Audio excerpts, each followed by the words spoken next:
आज हम कंपेयर करने वाले हैं OnePlus के दो बेहतरीन और पॉपुलर स्मार्टफोन्स को। मेरे हाथ में है OnePlus 11R जो कि आज से करीब 6 महीने पहले लॉन्च हुआ था। दूसरा है OnePlus Nord 3 जो आज से करीब 1.5 महीने पहले लॉन्च हुआ था। लेकिन दोनों के ही स्पेक्स बहुत ही इंटरेस्टिंग और मजेदार हैं और कंफ्यूजन हो भी क्यों ना, क्योंकि ये दोनों के प्राइसिंग ऑलमोस्ट सेम है। तो आज इस वीडियो में हम डिटेल से ये दोनों फोन्स को कंपेयर करेंगे और अगर आपके मन में कोई डाउट है कि ये दोनों फोन में से कौन सा फोन लेना चाहिए तो वो इस वीडियो के एंड तक आपका डाउट क्लियर हो जाएगा। तो बने रहिए इस वीडियो में। चलिए जल्दी से आगे बढ़ते हैं। नमस्कार दोस्तों, मैं हूं हरेश और स्वागत है आपका एक और नए और इंटरेस्टिंग वीडियो में। आगे बढ़ने से पहले मैं एक बात मेंशन करना चाहूंगा कि मैं इन दोनों फोन्स के बारे में मेजर डिफरेंसेस आपको बताऊंगा बहुत डिटेल से। अगर आपको इसके बारे में वीडियो चाहिए इंडिविजुअल डिवाइसेस के बारे में तो वो चैनल में ऑलरेडी अपलोडेड है। डिस्क्रिप्शन में मैंने लिंक दे दिया है, आप वहां से जाकर चेक कर सकते हैं। तो सबसे पहले बात करते हैं दोनों ही फोन्स के विजुअल चेंजेस और डिजाइन के बारे में। तो सबसे पहले अगर हम इसको हाथ में होल्ड करें तो ये दोनों ही फोन्स बहुत ही ज्यादा कंफर्टेबल हैं।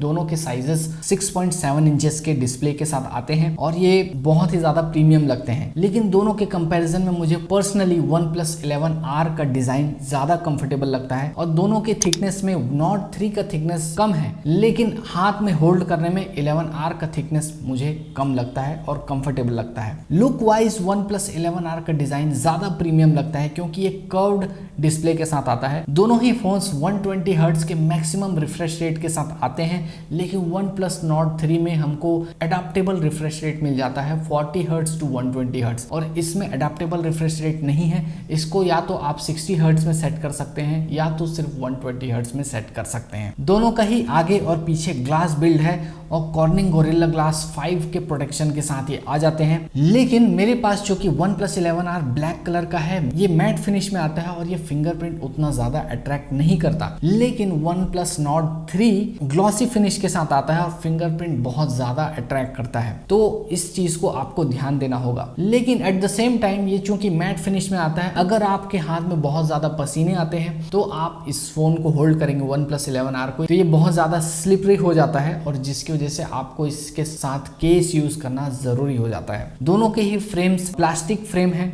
और दोनों में ही IR ब्लास्टर आ जाता है और दोनों ही में डुअल सिम सपोर्ट हमको मिल जाता है। Nord 3 में हमको IP54 का रेटिंग मिल जाता है, लेकिन 11R में IP64 का रेटिंग दिया है, यानी कि यहाँ पर भी 11R जो है वो आगे निकलता है। दोनों ही फोन्स में पीक ब्राइटनेस 1450 निट्स तक का चला जाता है और दोनों ही फोन्स में डॉल्बी एटमॉस का भी सपोर्ट दिया है, लेकिन सिर्फ OnePlus 11R में हमको स्पेटियल ऑडियो का सपोर्ट मिलता है और इसमें नहीं मिलता। परफॉर्मेंस की अगर बात करें तो OnePlus 11R में 8 Gen 1 प्रोसेसर हमको मिल जाता है जो कि स्नैपड्रैगन की तरफ से आता है और ये 4 नैनोमीटर पर बेस्ड है। वहीं पर Nord 3 में MediaTek Dimensity 9000 का हमको प्रोसेसर मिलता है जो कि सेम 4 नैनोमीटर पर बेस्ड है, लेकिन ऑब्वियसली स्नैपड्रैगन का रेपुटेशन ज्यादा है तो आपको स्नैपड्रैगन ही चूज करना चाहिए। दोनों ही फोन्स में UFS 3.1 का सपोर्ट है और दोनों ही फोन्स में 8GB 128GB और 8GB 256GB वाला वेरिएंट आता है। दोनों ही फोन्स में एक्सपेंडेबल रैम का भी सपोर्ट है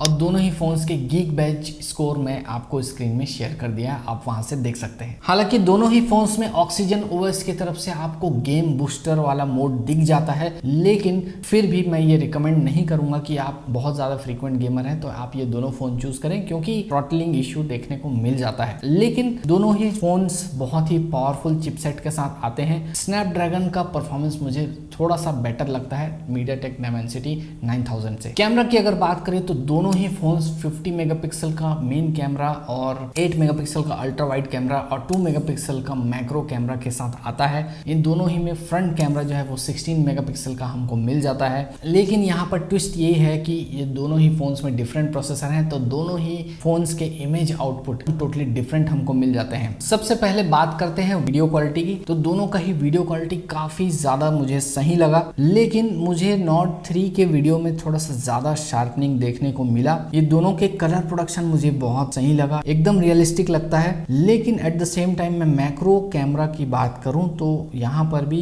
मुझे Nord 3 है उसका थोड़ा सा ज्यादा शार्पनिंग मुझे देखने को मिलता है, लेकिन 11R में थोड़ा सा रियलिस्टिक कलर्स और शार्पनेस हमको देखने को मिल जाता है। ओवरऑल अगर मैं बात करूं तो नॉट 3 के फोटोज और वीडियोस मुझे थोड़ा सा ज़्यादा वाइब्रेंट और पंची लगते हैं। अगर आपको थोड़ा सा रियलिस्टिक कलर पसंद है तो आप 11R में जा सकते हैं। ओवरऑल दोनों की कैमरा क्वालिटी बहुत सही है, लेकिन प्रोसेसिंग वाइज नॉट 3 ज़्यादा वाइब्रेंट और ज़्यादा सैचुरेटेड लगता है। दोनों ही फोन्स ऑक्सीजन OS 13 के साथ आते हैं जो कि एंड्रॉइड 13 पर बेस्ड हैं, और दोनों ही फोन्स में 3 साल के मेजर अपडेट्स और 4 साल के माइनर अपडेट्स आपको मिलने वाले हैं। दोनों का ही सॉफ्टवेयर एक्सपीरियंस एकदम सेम है। आपको कुछ प्री इंस्टॉल्ड एप्स देखने को मिलते हैं, लेकिन वो आपको ज़्यादा परेशान नहीं करेंगे और ये अप्रोक्सीमेटली क्लीन एक्सपीरियंस आपको देता है। और मुझे तो इसका UI और एनिमेशन ये सारा चीज बहुत सही लगता है। बैटरी की अगर बात की जाए तो दोनों ही फोन्स में 5000 mAh का बैटरी हमको मिलता है, और इसके दोनों के ही बॉक्स में लेकिन डिफरेंट वाट के चार्जर्स आते हैं। 11R में आपको 100 वाट का चार्जर मिल जाता है, नॉट 3 में आपको 80 वाट्स का चार्जर मिलता है। दोनों की चार्जिंग स्पीड बहुत सही है। आधे घंटे से 35 मिनट में ये फुल चार्ज हो जाता है। 0 to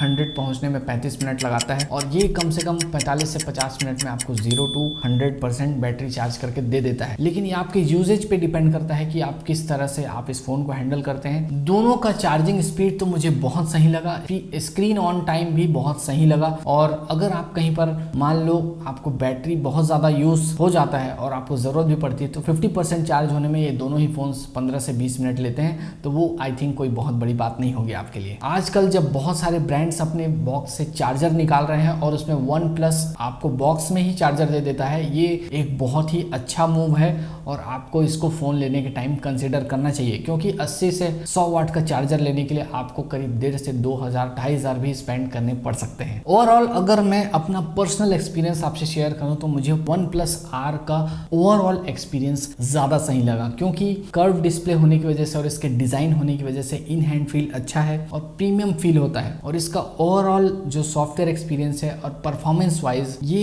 ज्यादा बेटर मुझे लगता है। और क्योंकि ये OnePlus Nord 3 भी सेम कॉन्फ़िगरेशन बहुत ज्यादा डिफरेंस के साथ नहीं आता, लेकिन इसमें MediaTek प्रोसेसर मुझे पर्सनली उतना सही नहीं लगता, इसलिए मैं इसे किसी को सजेस्ट नहीं करूंगा। लेकिन अगर किसी को इस प्रोसेसर से दिक्कत नहीं है तो भी ये फोन ले सकता है। ओवरऑल लास्टली ये 4-5 हजार हमको ज्यादा भी तो पड़ता है OnePlus 11R, तो अगर आप 4-5 हजार एक्स्ट्रा ऐड कर सकते हैं अपने बजट में तो 11R पे जाएं, और नहीं तो आप अगर 33-34,000 में ही स्टिक करना चाहते हैं तो आप ये फोन Nord 3 ले सकते हैं। तो बस आज के लिए इतना ही। ये वीडियो था हमारा OnePlus 11R और Nord 3 का कंपैरिजन। आपको ये वीडियो कैसा लगा हमें कमेंट करके जरूर बताएं। इस वीडियो को लाइक करें, ज्यादा से ज्यादा लोगों से शेयर करें, और अगर आप हमारे चैनल में पहली बार आए हैं तो हमारे चैनल को सब्सक्राइब करके बेल आइकन दबाना ना भूलें, क्योंकि हम ऐसे ही इंटरेस्टिंग वीडियोस आपके लिए लेकर आते रहते हैं। फिर मिलेंगे एक नए वीडियो में इंटरेस्टिंग गैजेट के साथ, तब तक के लिए धन्यवाद।